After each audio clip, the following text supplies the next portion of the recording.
Hey everyone, welcome back to my channel. In this video I will show you exactly how to change your hotspot name in just a few simple steps in Windows 11. So let's get started. Firstly go to start menu. Here you will type for settings.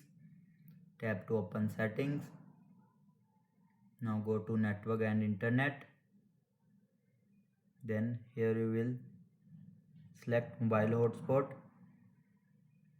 You will see all the hotspot details.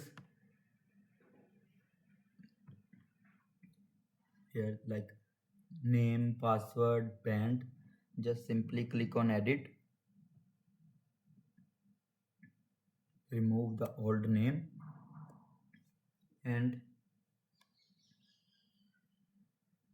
type the new name.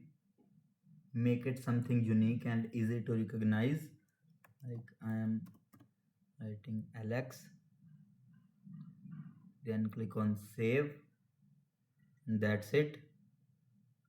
Your hotspot name has now been updated successfully, and that's how you can change your hotspot name on Windows 11. If this video helped you, don't forget to like, share and subscribe for more tech tutorials. Thanks for watching.